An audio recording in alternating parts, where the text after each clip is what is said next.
गुरुदेव भगवान, मेरा प्रश्न है कि जन्मों जन्मों के पाप इस मनुष्य जन्म में कैसे खत्म होंगे? जैसे रुई का पहाड़ लगाओ, एक दिया सलाई लगा दो, पूरा भस्म हो जाएगा?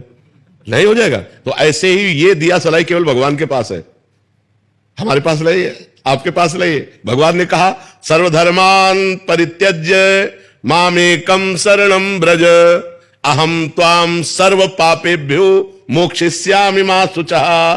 तू सब धर्म कर्म को मेरे समर्पित करके मेरी शरण में हो जा, मैं तेरे सारे पाप नष्ट कर दूंगा, मैं तेरे सारे पाप नष्ट। भगवान सारे पाप नष्ट कर देंगे। तो हमें भगवान का नाम जप करना चाहिए, भगवान का नाम कीर्तन करना चाहिए, भगवान की लीला कथा सुननी चाहिए, भगवान के भक्तों का संग करना चाहिए, सब में भगवान की भावना करके सेवा करनी चाहिए। हमारे सारे पाप भगवान नष्ट कर देंगे। कभी ग्रस्त जीवन में रह के कभी कभी कुछ ना कुछ मुश्किलें आती है, मतलब ध्यान ऐसे भटक जाती है। नहीं, मुश्किल ध्यान भटकता तो सबका है और मुश्किलें सबके आती हैं, आपकी बात नहीं है। हर मुश्किल से लड़ने के लिए हमें मनुष्य जन्म मिला है, भागने के लिए नहीं। सबके पास मुश्किलें हैं, चाहे बाबा जी हो, चाहे गृहस्थ हो, चाहे जवान हो, चाहे बूढ़ा हो, चाहे स्त्री हो, चाहे पुरुष हो। कोई ऐसा नहीं जिसके जीवन में मुश्किलें ना हो। क्यों भाई, तुम मुश्किल रही तो क्या? हम भी मुश्किल में है, तुम भी मुश्किल में हो, लेकिन हम मुस्कुराते हैं, तुम चिंता में हो। मुस्कुराहट बनी रहे मुश्किलों में, इसीलिए मनुष्य शरीर मिला है। और वो तभी हो सकता है जब भगवान से जुड़े हो। अगर भगवान से नहीं जुड़े तो आप मुस्कुरा नहीं सकते, पक्का समझो। भारी से भारी विपत्ति और दुख में भी जो मुस्कुरा के कदम बढ़ावे वही तो मनुष्य है। जब भगवान को विपत्ति मिली तो हम इंसान को क्यों नहीं मिल सकती? राम जी को सुबह राज्य मिलना था और सामय के 14 वर्ष का वनवास मिला। थोड़ा विचार करो कि अगर हमारे पास ऐसी विपत्ति हो तो जीना मुश्किल हो जाए। सुबह चक्रवर्ती राजा बनना है और शाम के नंगे पैर वनवासी वेश 14 वर्ष किसी ग्राम में नहीं जाना।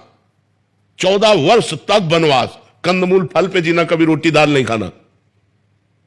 तापस वेश विशेष उदासी 14 वर्ष राम वनवास। कितना बड़ा कष्ट भगवान को झेलना पड़ा। फिर हम इस मृत्यु लोक में जन्म लेकर मनुष्य होकर, ऐसी समस्याएं तुम्हारे पास है नहीं।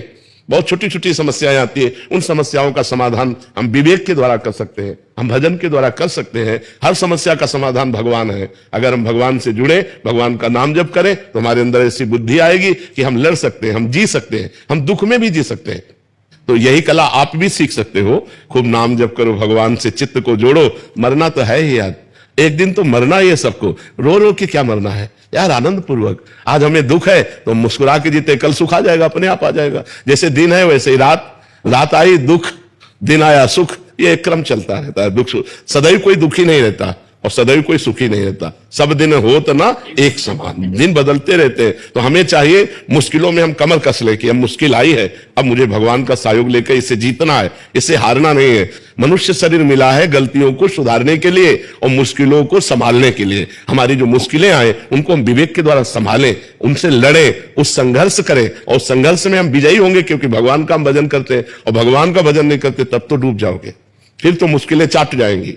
अगर भगवान का भरोसा है और भगवान का भजन है तो बड़ी से बड़ी मुसीबत से भी निकल जाओगे, पक्की बात समझो।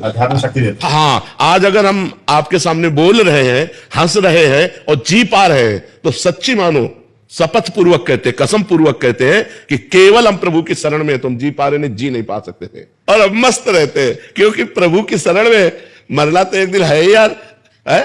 बिल्कुल मस्त रहना चाहिए। मनुष्य जीवन मस्ती के लिए मिला है। वो मस्ती तभी रहेगी जब भगवान से जुड़ोगे। अगर भगवान से नहीं जुड़े तो मस्त नहीं।